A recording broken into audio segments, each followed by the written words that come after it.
rebonjour. Et donc, nous nous retrouvons tous autour de la table pour une discussion à propos de médias de pays, médias de quartier, pendant une bonne heure. Et je vais commencer par vous présenter très rapidement nos invités à cette discussion. Donc, Anne Benoît-Janin, qui représente Les Antennes, un journal gratuit, papier. À sa droite, Dominique Fleurat, qui représente la Fédération des vidéos des pays et des quartiers. Suit ensuite Véronique Boulieu, qui représente une radio en Isère, c'est ça? Voilà, je représente Couleur FM en Isère et je suis coprésidente de la Confédération des radios associatives non commerciales de Rhône-Alpes. Très bien. Puis Patrice Berger, qui représente le monde entier, m'a-t-on dit? Non, là c'est Radio d'ici, qui est une radio qui est à Saint-Julien-Molin-Molette, et puis qui s'entend aussi à Annonay, enfin entre l'Ardèche et la Loire. Et Sébastien Gonzalves de Lyon-Bondy-Blog.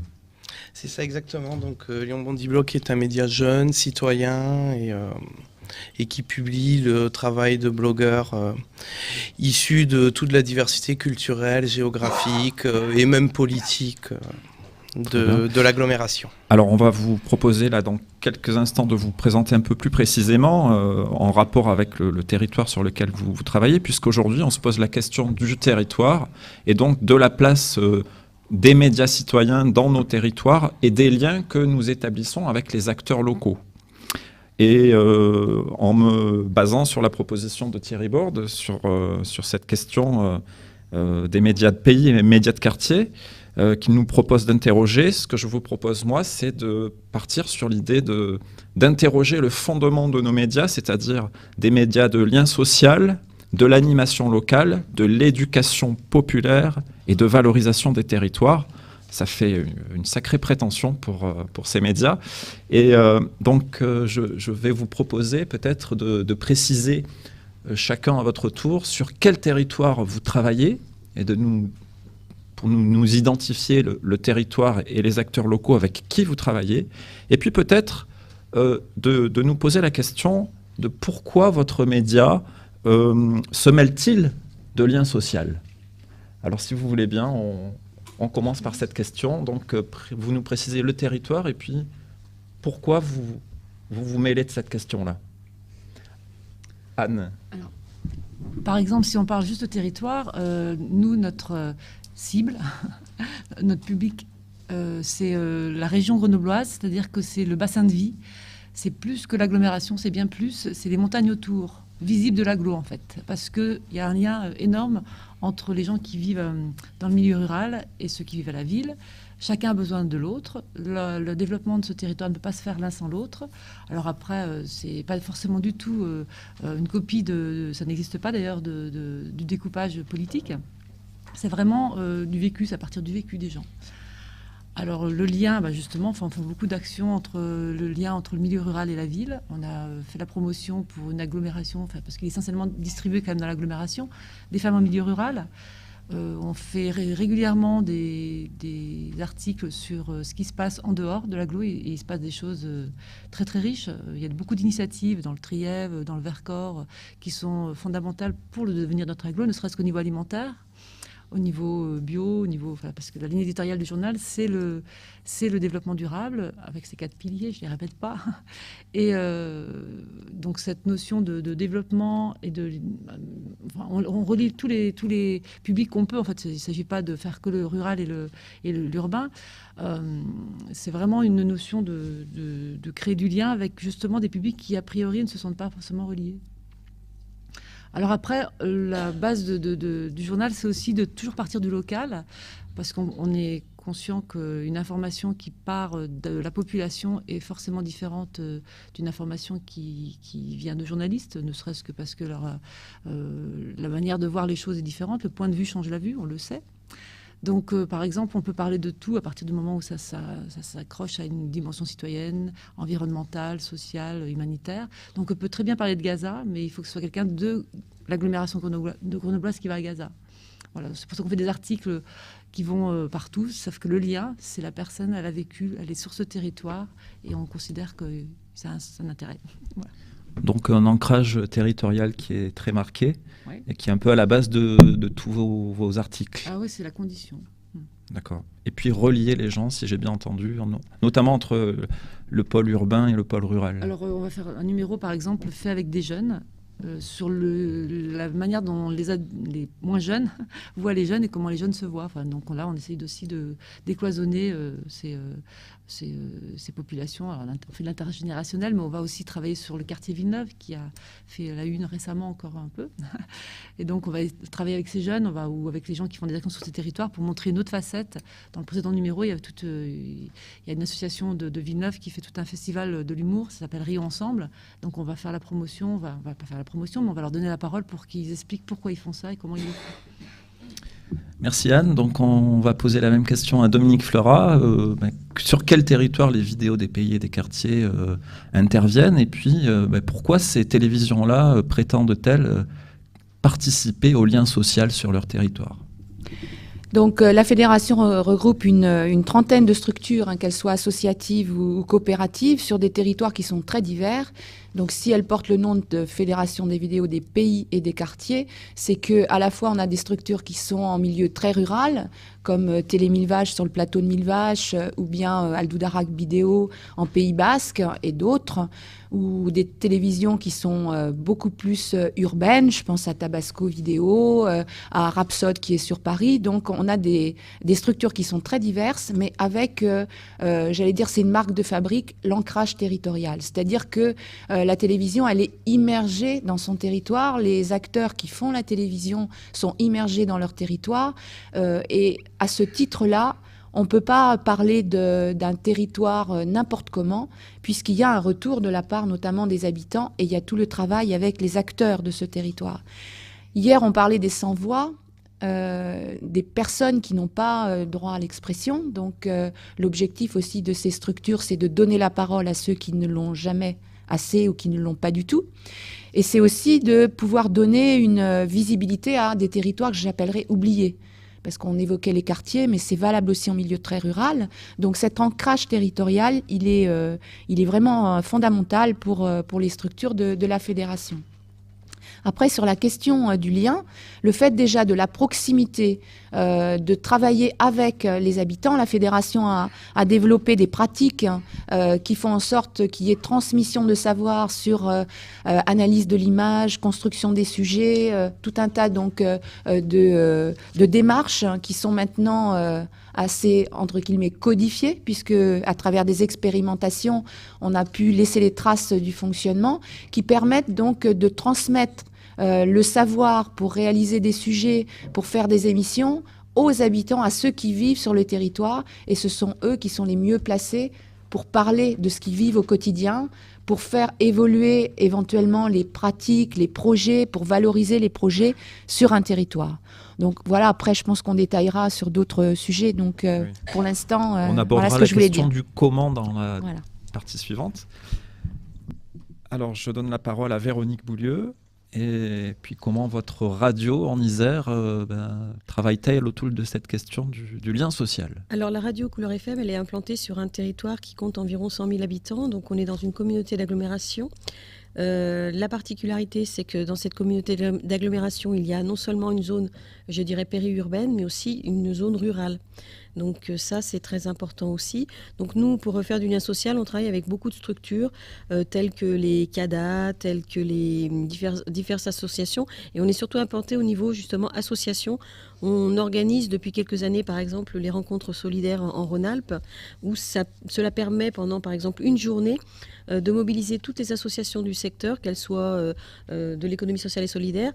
Et on fait une journée où alors on parle d'économie sociale et solidaire, mais ça permet aussi de parler d'autres choses et de faire réagir des acteurs qui n'ont pas toujours l'occasion de réagir. On fait aussi réagir effectivement, pareil, tous des gens à qui on ne donne jamais la parole. Donc c'est aussi la mission qu'on s'est donnée à Couleur FM, puisque nos slogans c'est au cœur de la vie locale et on essaye à tout moment d'intégrer tout le monde. Alors après, il y a l'autre volet en tant que coprésidente de la Confédération des radios associatives, où là aussi, on essaye de travailler en collectif. C'est-à-dire qu'en Rhône-Alpes, il y a 82 radios et on essaye de monter des projets en collectif, que ce soit autour de l'économie sociale et solidaire, autour de la lutte contre les discriminations. Après, on a d'autres volets qu'on souhaite aborder. Voilà. Alors, le lien social, on le fait par la force des choses, puisque dans notre radio, on reçoit environ 500 associations par an, et qu'elles soient de toutes, que ce soit des associations sportives, culturelles, d'insertion, etc. D'accord. Donc je retiens la dimension collective de votre action. On essaye vraiment de faire des actions en collectif avec les associations et les structures du territoire. D'ailleurs, que ce soit des structures associatives ou de l'économie sociale et solidaire, des SCOP, des mutuelles.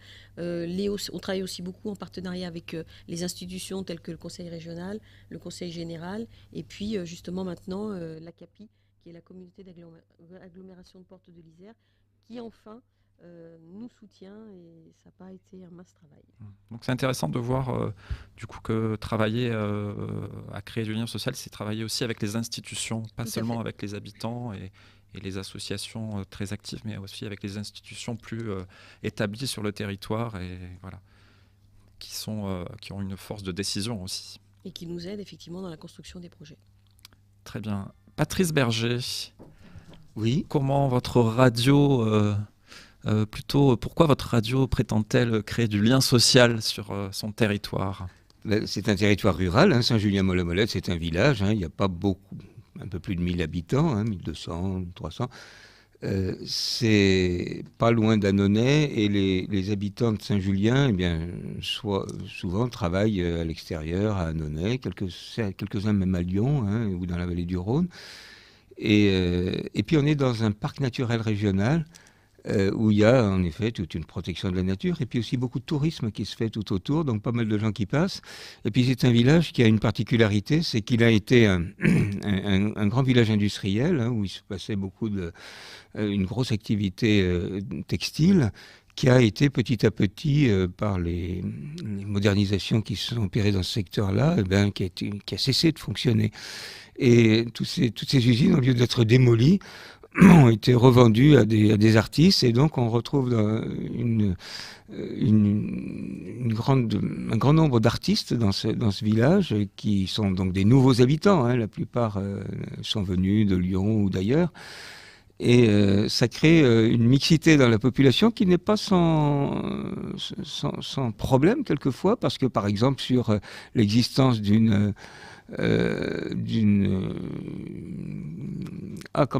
carrière qui est tout près et qui crée vraiment des dysfonctionnements importants dans le village. Et il y a des avis très différents sur comment est-ce qu'on doit se comporter vis-à-vis de cette carrière, hein. Et on voit bien les discussions qui peuvent avoir lieu.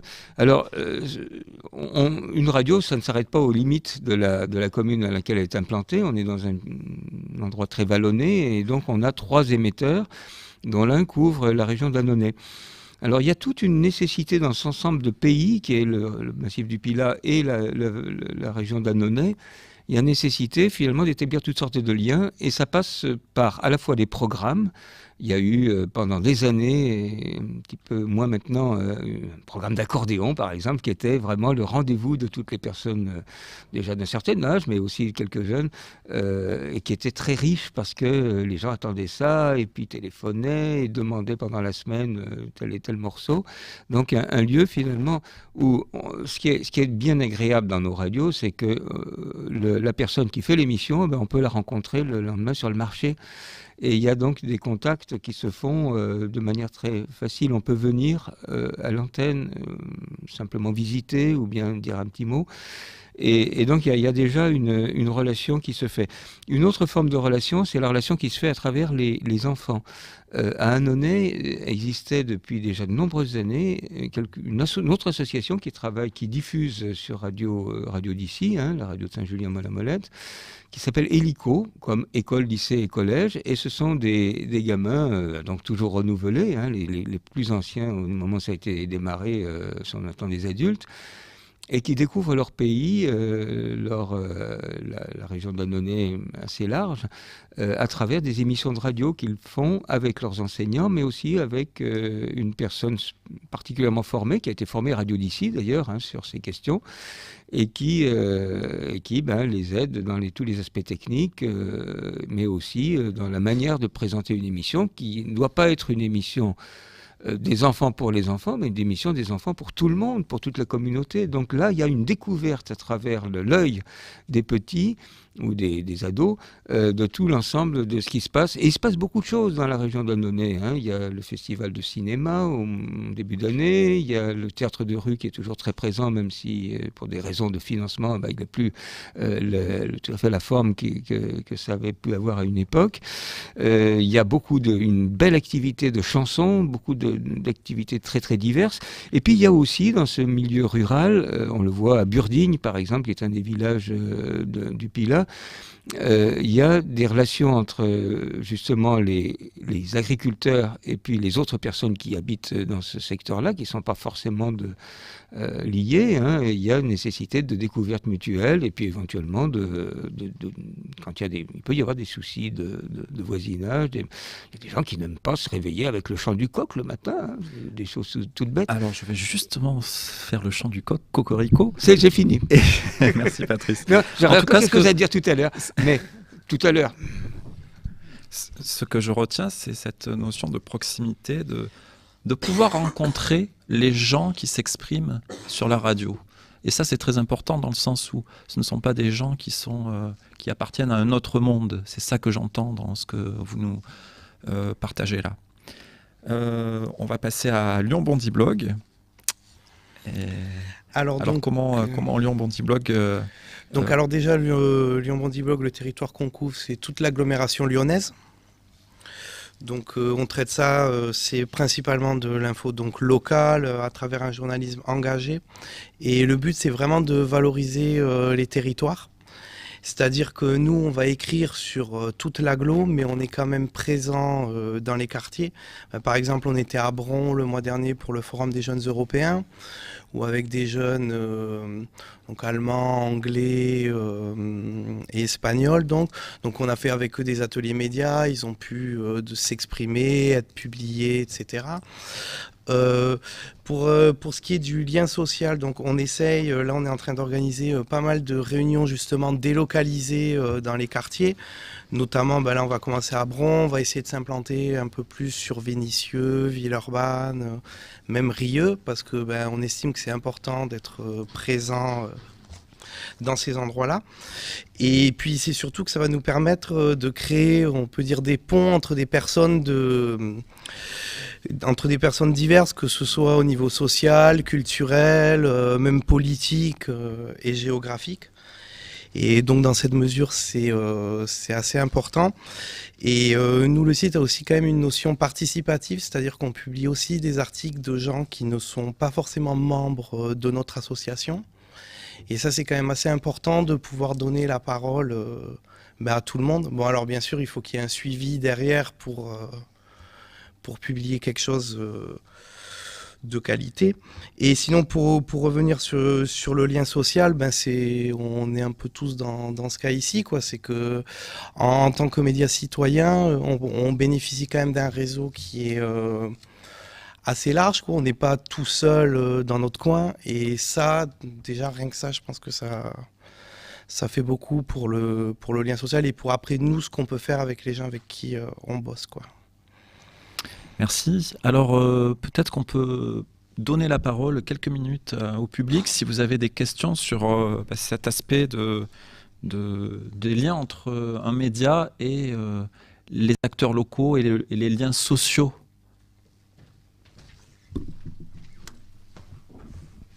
Oui, moi, ça fonctionne là ? Oui, Gérard Daben, je suis président de l'association Radio Méga à Valence. Et nous allons avoir bientôt 31 ans. Je voudrais revenir sur la prise de parole. On dit on donne des paroles aux gens qui n'en veulent pas. Mais c'est beaucoup plus que ça. Parce que on donne aux gens qui n'ont pas la parole de faire de la radio. Donc moi je fais de la radio. C'est-à-dire qu'on ne leur dit pas, attendez, on va faire la radio pour vous et vous allez parler. Parce qu'il y en a qui peuvent dire c'est difficile de faire la radio. Ceux qui disent que c'est difficile, c'est qu'ils veulent garder le pouvoir. Donc, ce qu'il faut dire aux gens, c'est qu'on vous donne la parole, mais soyez acteur de votre propre parole. C'est-à-dire, venez faire votre émission. On va vous former, on va mettre des techniciens, du matériel, on va se débrouiller à avoir les subventions pour avoir le matériel, mais faites votre radio, être acteur. Car ceux qui disent que c'est difficile veulent toujours garder le pouvoir. Et nous, on veut le partager, le pouvoir. Merci. Y a-t-il d'autres questions? Oui. Meredith Ayou, président Soli TV.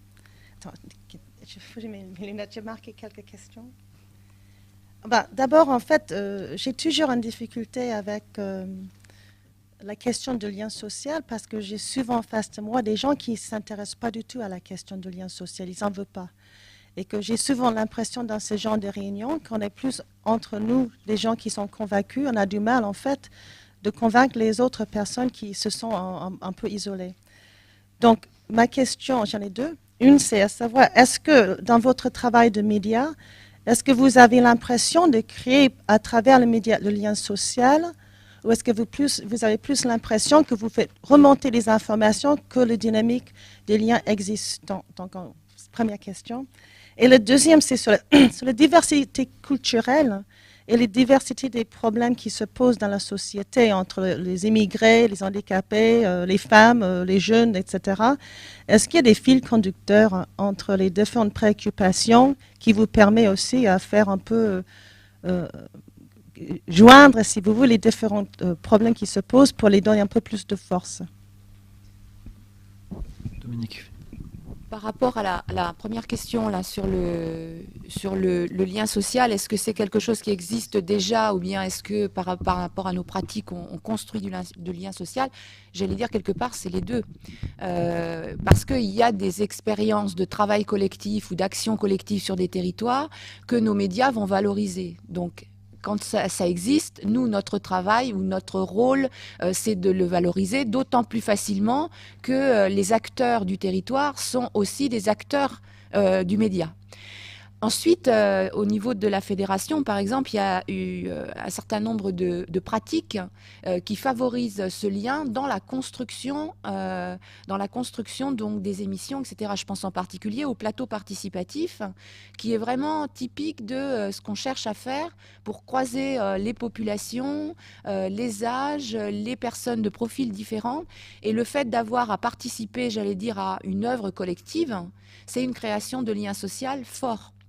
Et le travail autour du plateau, puisqu'il y a à la fois des reportages, mais la participation technique, la participation d'animation, il y a vraiment des profils très différents qui peuvent donc se retrouver sur ce projet-là. Et ça donne une grande dynamique parce qu'il y a un objectif et en même temps, il y a des personnes très différentes avec des profils différents qui participent à cette aventure. Donc voilà, il y a les deux versants.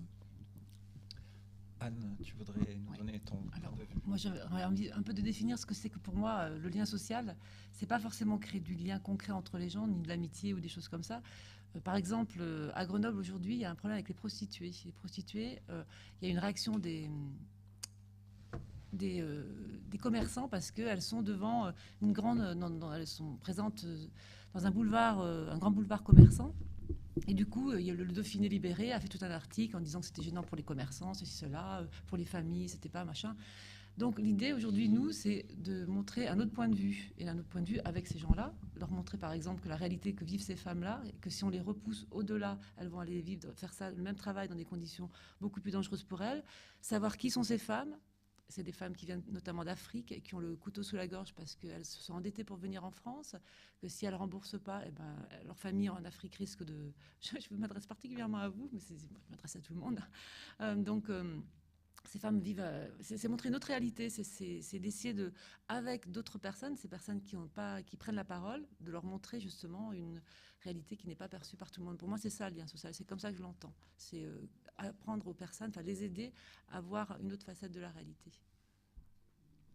Alors, moi, dans le même ordre d'idée, je réagis. Par exemple, nous, pour créer du lien social, on a créé une émission spécifique.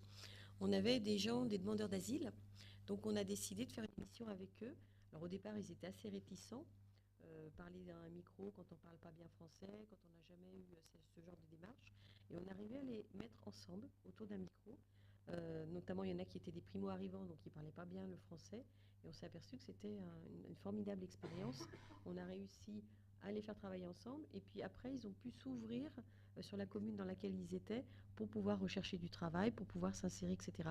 Et là, pour nous, c'était un vrai bonheur de pouvoir faire ça. Et à l'arrivée, en plus, il y en a qui ont pu demander des visas pour pouvoir... ils ont pu rester en France grâce au fait qu'ils aient pu apprendre le français, qu'ils aient pu s'exprimer, etc. Alors, on vient de basculer dans l'étape suivante de notre discussion, qui est le comment faire. Comment fait-on et comment... Oui. Ah, une autre question. C'est pas une question, c'est un complément de ce que veut dire Véronique. Nous, à Radio Méga, depuis des années, on met en place des ateliers pédagogiques pour permettre à la fois à des collégiens, lycéens, mais aussi à des personnes qui travaillent dans des structures d'insertion, ateliers d'insertion, chantiers d'insertion et autres, voire des personnes qui sont suivies par les programmes d'insertion sociale du département de la Drôme, de créer, dont on travaille avec le Théâtre des Migrateurs et Radio Méga, c'est-à-dire de créer des modules pour permettre aux personnes de pouvoir s'exprimer. On a par exemple un module qui s'appelle un CV sonore, c'est-à-dire comment en 45 secondes on peut raconter une histoire qui est sa propre histoire de rechercheur d'emploi. Comment on réussit à mettre en place, à écrire sa propre histoire, et ça c'est pas si facile que ça, la synthétiser en 45 secondes, et ensuite après l'enregistrer, la mettre en onde et la diffuser, parce qu'à chaque fois on a pour objectif de faire un produit qui est diffusable, sinon ça sert à rien de faire un travail d'écriture ou de parole si le truc il reste au fin fond du disque dur de l'ordinateur. L'objet, c'est de produire une petite émission de radio, et pas si petite dans le sens, une vraie émission de radio de 45 secondes. Alors ça peut se décliner avec tout un tas de publics, et ça c'est très intéressant, et on s'aperçoit après qu'en fin de compte, il y a une prise de parole qui est faite, il y a une prise de conscience, et puis bon, c'est des petites étapes qui vont vers une autre insertion plus globale, mais ça crée du lien d'abord dans le groupe des stagiaires, et puis après ça permet de dire aux gens, vous pouvez vous exprimer. Le gros travail qui est à faire, c'est un travail qui est à faire sur le questionnement ouvert par rapport au questionnement fermé. 99% des personnes posent toujours des questions fermées, donc ils ont une réponse par oui ou par non, la discussion s'arrête là. Notre boulot, c'est essentiellement de travailler sur le questionnement ouvert, comme nos radios d'ailleurs, qui sont ouvertes. Très bien, alors du coup j'enchaîne sur la question du comment faire et de comment on travaille avec les gens, et peut-être que j'ai envie de vous proposer en tout cas un petit cadre pour que vous nous apportiez vos réponses, dans le sens où travailler avec les autres, on peut le classifier en trois catégories. Il y a les gens avec qui on travaille, effectivement, c'est établi, et donc avec qui nous avons des liens à consolider. Donc peut-être que vous avez des réponses à nous apporter sur comment vous consolidez les liens avec les gens avec qui vous travaillez déjà. Il y a ceux avec qui on travaille avec certaines difficultés, voire beaucoup de difficultés, avec qui on peut dire peut-être des fois qu'on travaille mal. Alors comment on trouve d'autres entrées, comment on va trouver d'autres portes pour créer du lien justement. Et puis il y a ceux avec qui on aimerait travailler et avec qui on a tout à construire. On sait que c'est possible, et comment on construit cette relation. Et donc peut-être, voilà, je vous propose ce guide-là pour apporter vos réponses. Comment vous travaillez avec les gens en tant que média? Je vais commencer. Déjà, la particularité quand on fait la presse écrite, c'est que l'écrit, quand même, c'est un barrage. Tout le monde n'aime pas écrire. L'écrit correspond souvent à un langage. Les jeunes vont écrire jeunes. Les associations qui ont une technicité vont écrire avec leur technique. Elles vont essayer. Donc tout notre travail à nous, c'est de faire en sorte que ce qui va être écrit, les articles qui vont être écrits, vont être compris par le plus grand nombre.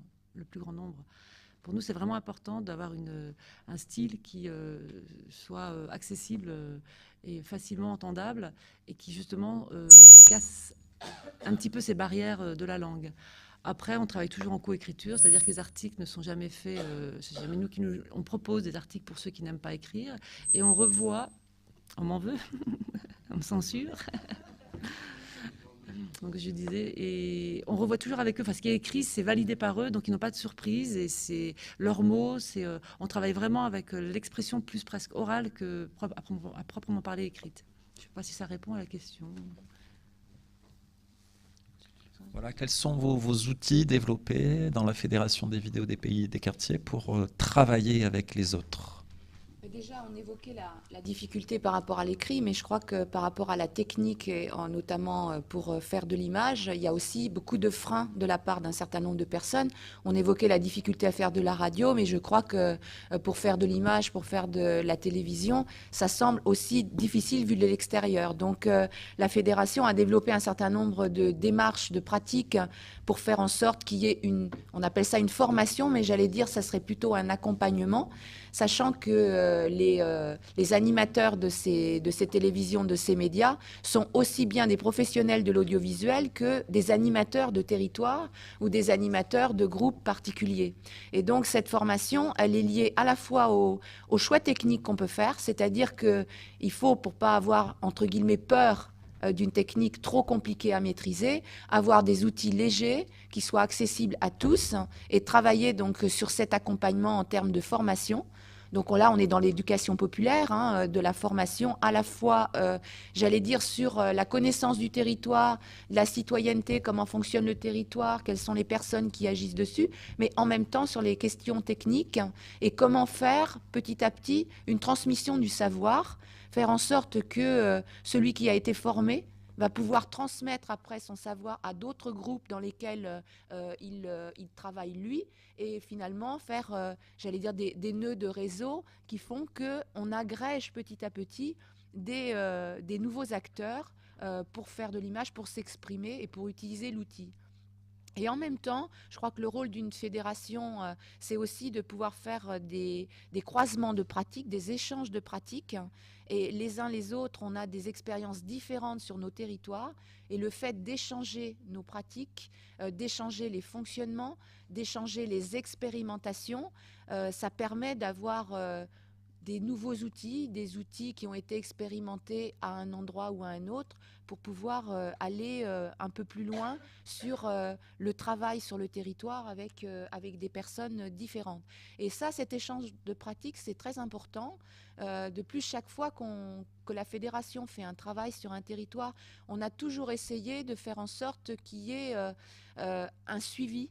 C'est-à-dire qu'on fait ce qu'on appelle de la recherche-action, de façon à ce que les méthodes, les façons d'approcher le territoire et ses acteurs puissent être quelque part écrits d'une façon, j'allais dire, distanciée, c'est-à-dire quelqu'un qui regarde comment l'expérience se déroule et que peut-être ça puisse servir après, non pas de modèle, puisque tous les territoires sont différents, toutes les structures sont différentes, mais en tout cas qui permettent des points d'appui pour pouvoir travailler ailleurs sous les mêmes modes de fonctionnement.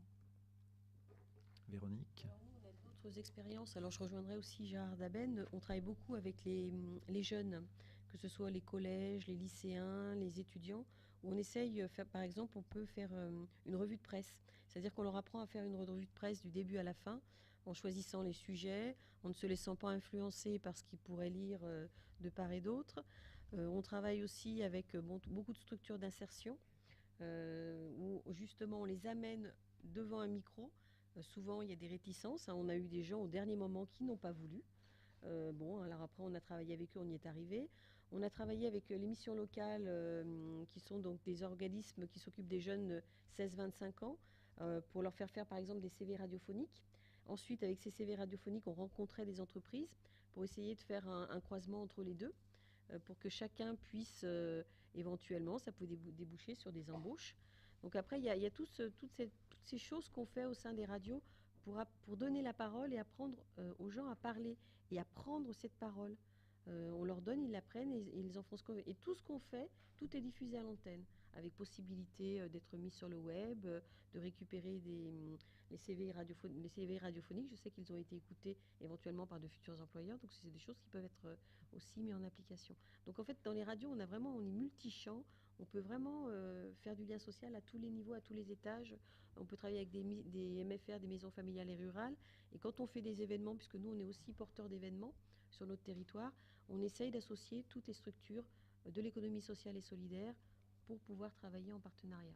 Alors justement, est-ce que c'est vous qui allez à la rencontre de ces acteurs ou est-ce que c'est eux qui viennent ou les deux peut-être? On a les deux. On a les deux. On a des fois, nous, on va à la rencontre, et puis par moment, certains nous appellent, on aimerait bien, tiens, on fait cette action, est-ce qu'on pourrait être partenaire, est-ce que vous pourriez nous aider à la monter? Donc après, nous, on leur propose effectivement un reportage. On a des idées comme ça. On va travailler, je pense, bientôt aussi avec le Conseil général de l'Isère sur des publics en insertion, ceux qui sont bénéficiaires du RSA. Donc on va faire des émissions pour, pareil, pour qu'ils parlent de leurs problématiques, parce que souvent les gens qui sont dans le RSA sont exclus du système. Donc on va les faire rentrer dans le système, et ça permettra aussi un échange avec les politiques, avec les élus, pour qu'on entende un petit peu quelles sont leurs problématiques, sans censure, du moins on l'espère. Patrice. Oui, pour compléter, il y a un travail qu'on fait tous dans les radios, hein. C'est vrai Radio d'ici, c'est vrai Radio Pluriel aussi dans la banlieue de Lyon, c'est de donner la parole aux associations. Alors, souvent les gens ils ont quelque chose à dire, mais quelquefois c'est pas toujours, c'est un peu formaté, et un peu trop, et puis il y a toujours cette crainte de parler devant le micro et de se présenter comme ça, d'être à la merci finalement des opinions des personnes qui vous écoutent, hein, qui sont quelquefois les autres personnes de l'association ou bien le public. Et alors on a cette idée qu'il faut préparer avec la personne. On ne fait pas l'émission avant l'émission, mais on donne un petit peu un ordre des choses. Et puis, on s'arrange pour que les sigles, tout ce qui est finalement dans les choses qui vont de soi pour ceux qui sont dans l'action, eh bien, puissent être présentés de manière très compréhensible par le public qui n'y connaît rien du tout dans sa majorité, quelquefois. Donc, comment finalement travailler à la présentation de soi? On le prépare et puis on essaye de ne pas poser de questions pièges et en même temps d'être dans un dialogue. Alors, c'est pas simple. C'est pas simple parce qu'il y a à la fois...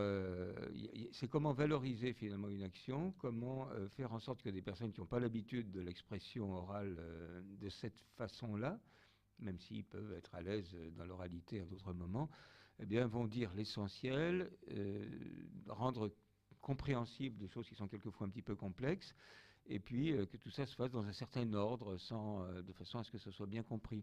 Alors, c'est finalement tout un travail qui suppose non seulement de l'empathie, la manière d'arriver à mettre à l'aise les personnes, et quelquefois rebondir sur des questions qu'on n'avait pas imaginées comme ça, mais ça demande aussi une compétence sur les contenus, une bonne connaissance locale, une bonne connaissance des sujets qui permettent de poser des questions plus pertinentes, qui ne soient pas qu'est-ce que vous faites, qu'est-ce que c'est que vous organisez, mais qui permettent d'aller un petit peu dans les détails de ce qui va être proposé. Et il m'est arrivé assez rarement finalement d'avoir dans une interview des gens qui répondaient oui, non, enfin des choses. Ça vient. Mais on est content quand on a l'impression que ça y est. On n'est plus dans la récitation d'un argumentaire qui était déjà préparé à l'avance, mais qu'on est rentré déjà dans une conversation où on a dit l'essentiel, mais où on commence à rentrer dans finalement des émotions, des façons de dire, et qui donnent envie finalement, qui donnent envie aux gens qui écoutent de venir à un concert ou bien de participer à une action de solidarité. Et je pense cette idée qu'on est à la fois les premiers à écouter les personnes que nous interrogeons, et que si on les écoute bien, eh ben, les auditeurs les écouteront bien aussi, et eux, ils seront heureux d'avoir dit ce qu'ils ont à dire, et ben ça c'est bien. Et on le découvre au fur et à mesure de l'interview. Une interview réussie, c'est une interview quand finalement la personne se met à dire des choses qu'elle n'avait pas pensé vous dire au départ, mais qui sont bien pertinentes, qui sont bien dans le sujet, et puis qui sont finalement un peu innovantes, un peu nouvelles, et qui donnent envie, qui font plaisir à entendre. Et finalement, c'est pas si rare que ça.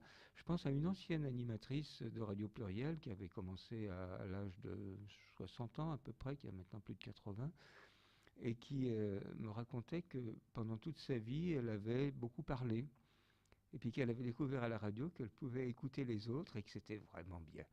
Et ça a été une découverte qu'elle a faite en plusieurs années, hein, et avec 2 émissions hebdomadaires, et je crois que ça a pas mal changé sa vie, et elle le disait vraiment avec plaisir.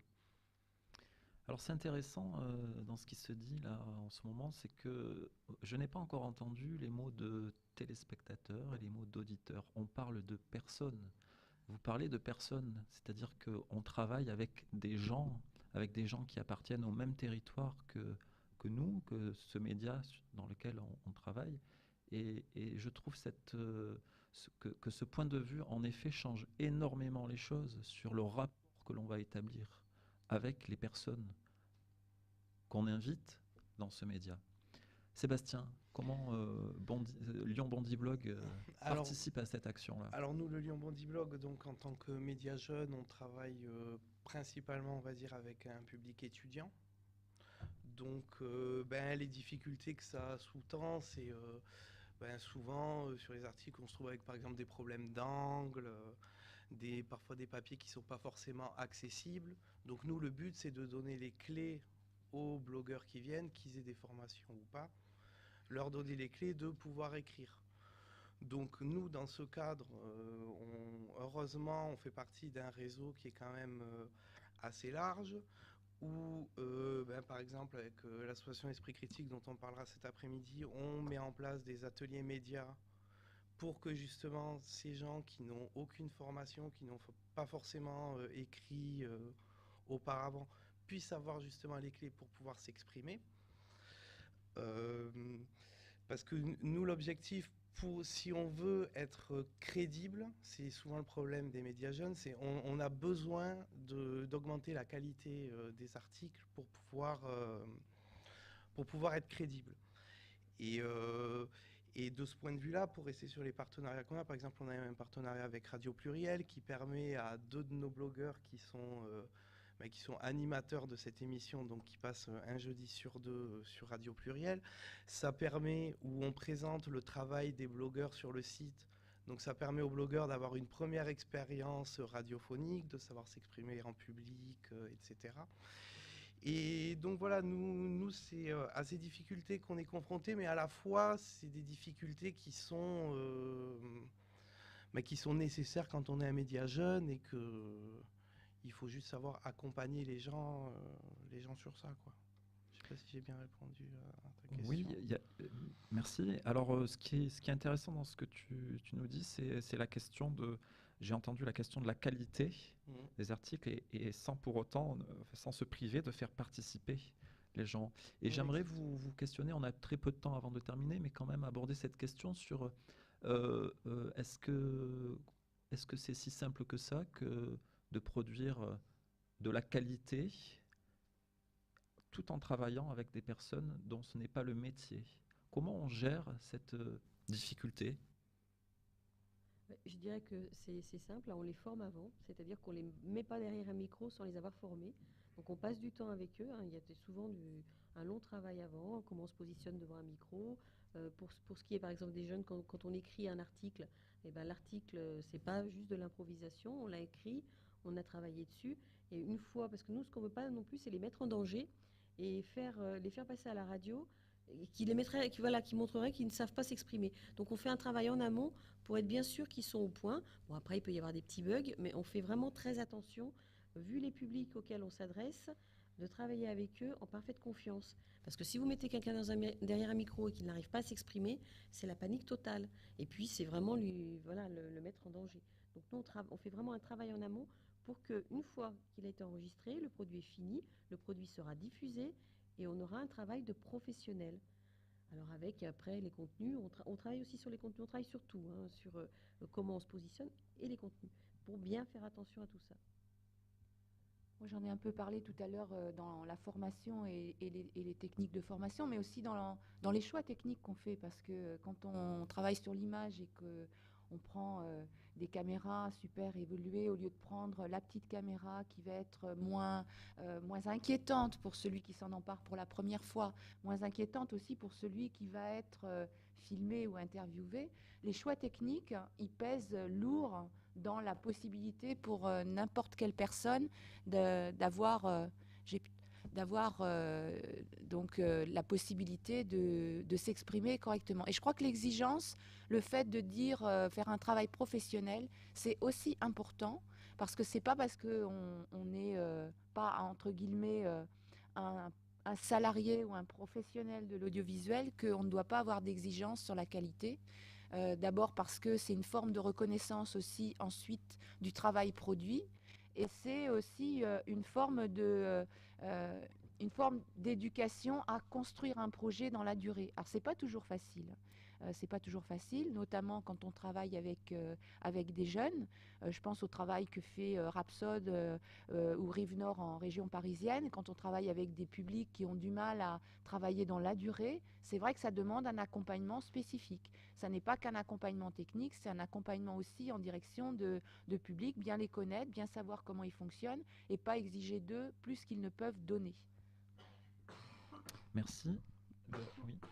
Juste pour dire que par rapport à l'écrit, il arrive que certaines personnes soient très exigeantes par rapport à leur écrit. Par exemple, une personne au RSA qui avait écrit un poème et qui était pas publiable, c'était pas possible. Donc en fait, tant que chacun n'est pas satisfait, on publie pas. Et après, comme c'est un rapport à deux, ça peut être mal pris. Donc il y a toujours un comité de rédaction qui relie de lecteurs lambda et qui va à un moment faire remonter si le texte est diffusable ou pas. Donc c'est un rapport à plusieurs. Un rapport à plusieurs, une prise en compte de la personne, c'est ce que je retiens, et puis donner accès le plus possible en formant en amont. Peut-être qu'on peut passer aux questions du public, si vous en avez, sur ces méthodes, sur ces outils qui sont mis en place par les médias pour faciliter l'implication des habitants dans le média sur le territoire. Est-ce qu'il y a des questions dans la salle ?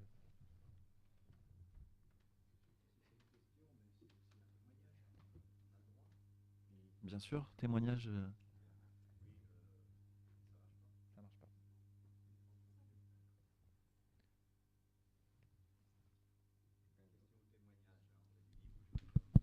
J'interviens sur 4 radios locales de la Drôme, au Dans les chroniques que je viens, Tiens, quand je dis prends celui-ci. Bon, alors André Duny, question et témoignage aussi. Je viens dans le droit fil de la table ronde, notamment de la fédération. Dans ce que je fais, 300 émissions sur Radio BLV, qui est une des radios les plus écoutées associatives locales, sur le bassin de Valence, un peu sud-Isère, et bon, bref. Je remarque qu'il y a de moins en moins, de plus en plus d'appels de citoyens qui écoutent. Alors, c'est vrai que j'avais pas trop donné mon numéro de téléphone. Ces chroniques, je les fais toujours soit seul, soit avec des acteurs du territoire aussi.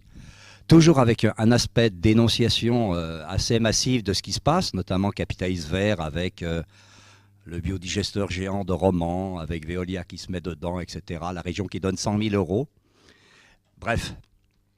Et là, ce que je constate, c'est qu'il y a de plus en plus de gens qui appellent et je fais l'émission suivante avec ces personnes.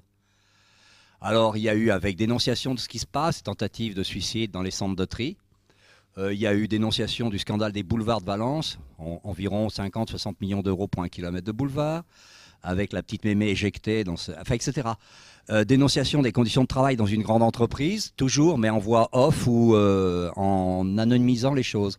Voilà, donc pour aller dans le sens de ce que vous dites, j'ai lancé, on m'a invité, j'ai lancé cette chronique, il paraît 3 fois par semaine, 300 émissions déjà, donc 300 semaines, et comment dire, petit à petit, alors au début, silence radio, et là, de plus en plus de gens qui appellent et on fait l'émission avec eux. Par exemple, pour le digesteur, là, qui est du capitalisme vert, la question de l'épandage du digestat dans le coin pose d'énormes problèmes parce que c'est des pesticides à outrance qui entrent dans le digesteur, donc qui en sortent et plus personne n'en veut. Donc c'est des producteurs bio qui m'ont appelé, qui font... Tout de suite après, je fais une émission avec eux. Et ainsi de suite. Voilà. Après, pour les chambarans, j'ai fait une critique. Eh bien, le Mora qui a fait un bouquin qui s'appelle Chambard dans les chambarans, vous connaissez le problème. 400 hectares de la plus belle forêt de l'Isère sont pris par un projet immobilier soutenu par la région. Ça a été aussi soutenu par des assos. L'assos ne mord pas la main qui lui donne à manger. Beaucoup d'assos sont subventionnés par le Conseil général ou autres, donc elle n'ose pas s'élever contre le projet.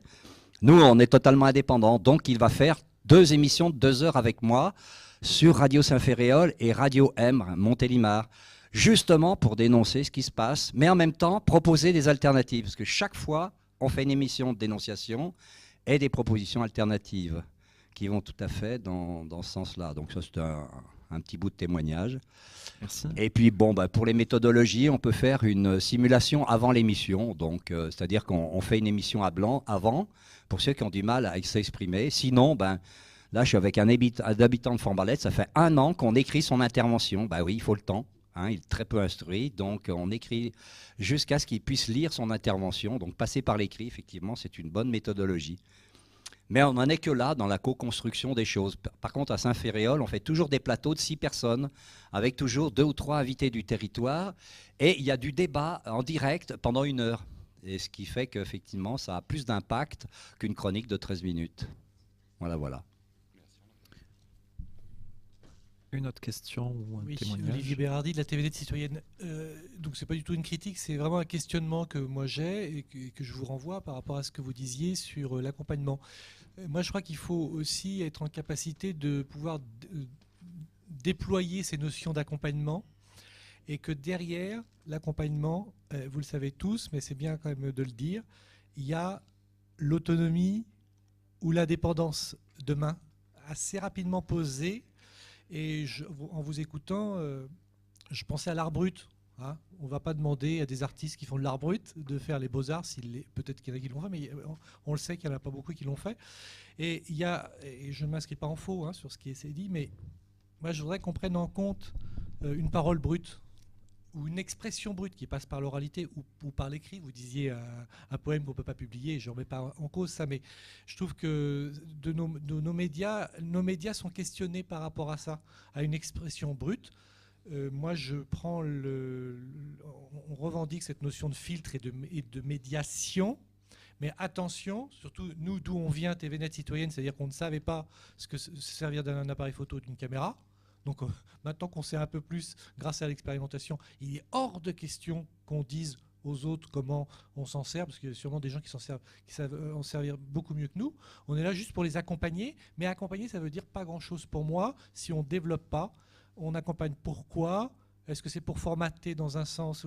Et attention, de bien prendre en compte que cette expression brute, elle continue d'être brute, et qu'elle aille vers l'autonomie ou carrément l'indépendance, voilà, de parole et d'expression. Merci. Véronique, tu veux réagir? Oui, alors moi quand je disais qu'on les aide, c'est-à-dire qu'on ne va pas les formater. Ce qu'on veut, c'est que souvent, quand ils viennent dans nos studios, ils ont un peu peur. Ils ont peur du micro, ils ont peur de dire des bêtises, ça à la limite on s'en fiche, mais ils ont peur. Encore, nous, de radio, on est caché, on ne nous voit pas, donc on peut être anonyme, il n'y a pas de nom, on peut faire ce qu'on veut. Mais on ne veut pas les formater, mais on ne veut pas non plus qu'ils aient l'air ridicules, parce que c'est ce qu'ils nous disent. Ils nous disent, mais je ne sais pas faire, je vais être ridicule. Donc nous, ce qu'on veut, c'est éviter le ridicule et, comme je le disais, de les mettre en danger. Il faut qu'ils puissent dire ce qu'ils ont à dire avec leurs mots. On ne va pas leur donner les mots, c'est eux qui trouvent leurs mots, mais on fait attention à ce qu'ils ne se retrouvent pas en mauvaise situation.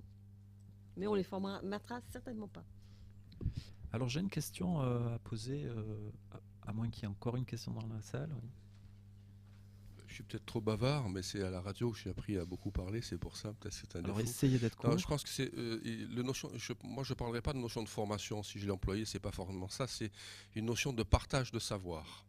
C'est-à-dire qu'on est plus ou moins tous ici, on a tous commencé à faire de la radio, du moins les gens que je connais de la radio, on n'était pas des gens de la radio ni des techniciens, on a tous été des autodidactes, on s'est formés à côté de gens qui venaient d'entreprises et compagnies qui nous disent voilà, la table de mixage elle fonctionne comme ça, et puis petit à petit, c'était les cassettes, après les bandes, après les mini-disques, et puis maintenant on a des logiciels qui font tout.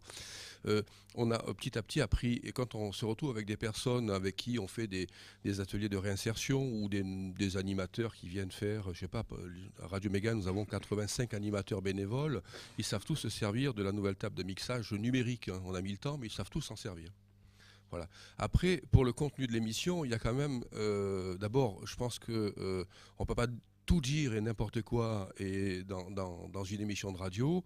On essaye que l'émission de radio, elle ait un contenu, elle ait un début, un développement et une fin, et que ça corresponde à quelque chose. Bon, je sais pas, je disais tout à l'heure qu'on a 31, comme dans toutes les radios, on a commencé avec un peu tout et n'importe quoi. Bon, après, il faut se structurer.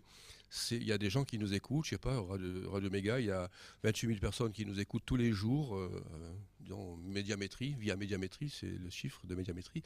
Donc, on ne dit pas n'importe quoi, mais on peut aborder tous les sujets. Et ce qui est peut-être intéressant, c'est d'expliquer aux personnes qu'on peut aborder absolument tous les sujets sans aucune limite, si on y travaille sur le sujet, on peut le dire avec intelligence et on dit tout. Maintenant, les bégaiements, les accents des mémés venus du Maghreb qui nous racontent, alors ça on s'en fout complètement. Heureusement qu'on gomme pas tous les accents, les défauts de langage et tout. Ça fait justement, ça donne la couleur à la radio, ça. Alors une autre question devant. Oui, Christian Combier, Maison de Grigny. Nous, on pense qu'il y a besoin des deux. C'est-à-dire qu'effectivement, on partage le fait que travailler à la qualité ou avoir un minimum d'exigence de qualité, c'est aussi une forme de reconnaissance de la production et de la parole. Après, le constat qu'on peut faire, c'est qu'il y a quand même besoin d'espace, effectivement, comme il était dit tout à l'heure, où on peut déposer de l'expression brute. Parce que c'est ce qui permet aussi de construire la compréhension des systèmes. On a accompagné un groupe de femmes du quartier à construire un blog, s'exprimer sur un blog, etc. Dans un premier temps, ça a été l'expression brute. Mais l'expression brute, elle est intéressante parce qu'elle permet de construire aussi la compréhension de ce qu'on est en train de faire. Elles ont eu des commentaires. Première réaction, c'est de dire, on ne va pas répondre aux commentaires parce qu'ils sont anonymes, mais de la manière dont ils sont écrits, finalement, on sait qui c'est. Et là, on a échangé avec elles en disant, oui, vous savez qui c'est. Mais nous qui avons lu, on ne sait pas. Donc ça veut dire qu'il faut une forme de réponse. Bon, alors, première chose, ok, une forme de réponse. Après, deuxième question, la réponse, on la construit comment? Parce que finalement, notre blog, il est collectif. Et la réponse, on va faire comment? Ça veut dire qu'il faut qu'on se réunisse pour faire une réponse collective. Ça veut dire que chacune d'entre nous peut prendre l'initiative de faire la réponse. Est-ce qu'on peut faire plusieurs réponses? Voilà. Donc, ces espaces-là, nous, ils nous semblent aussi importants parce qu'ils participent de la construction, ils participent aussi de la formation. Et c'est pas de la séance de formation, c'est bien au travers de la production et de l'accumulation de matière brute qu'on va construire petit à petit la compréhension d'un certain nombre de choses. Donc je pense que c'est pas antinomique, il y a sans doute besoin des deux. Merci. Alors, il y avait des réactions sur Oui, par rapport à table. cette question de formation, accompagnement, moi je crois aussi que, je l'évoquais tout à l'heure dans le plateau participatif, ce qui fait le projet, l'intérêt du projet collectif autour du média, c'est que les personnes sont complémentaires. Et tout le monde n'est pas obligé de passer derrière la caméra, de faire le film, de faire le montage.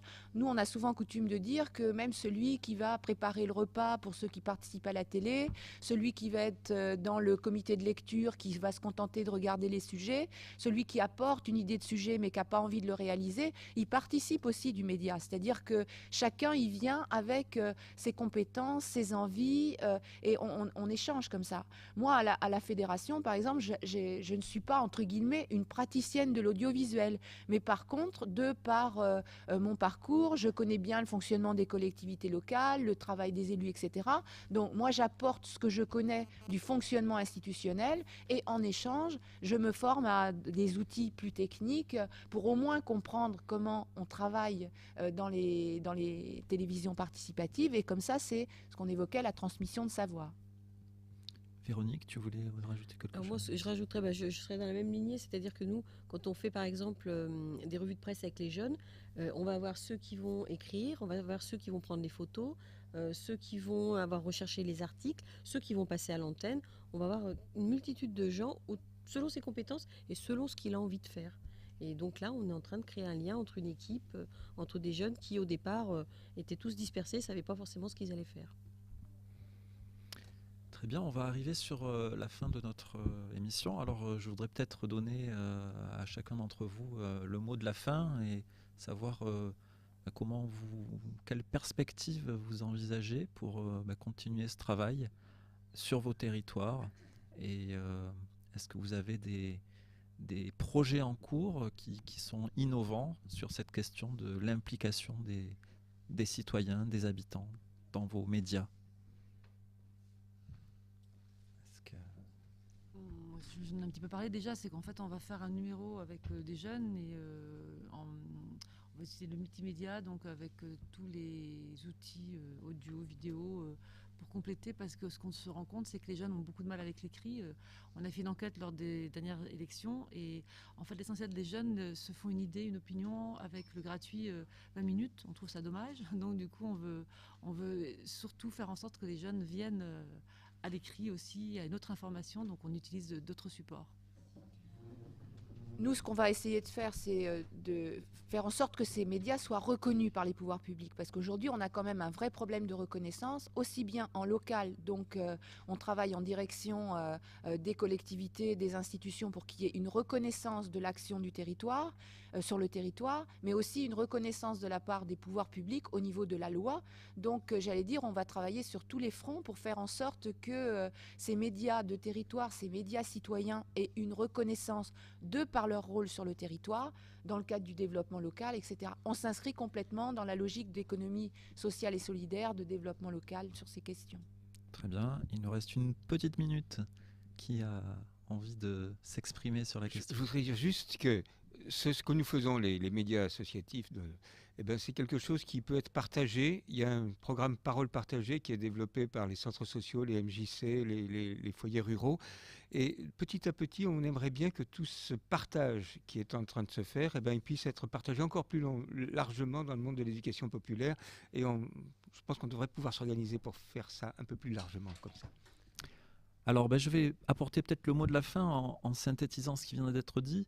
En tout cas, ce que j'en retiens, c'est que ce décloisonnement auquel vous participez avec vos médias sur vos territoires, on voit bien qu'il est bien plus large que ça, que nous avons aussi à former, à sensibiliser, à éduquer toutes les institutions, mais aussi tous les partenaires, éducation populaire, économie sociale et solidaire, mais aussi les décideurs, qu'ils soient sur nos territoires, les décideurs locaux, comme les décideurs nationaux, de manière à ce que cette proposition qui est faite par les médias citoyens soit bien entendue pour ce qu'elle est.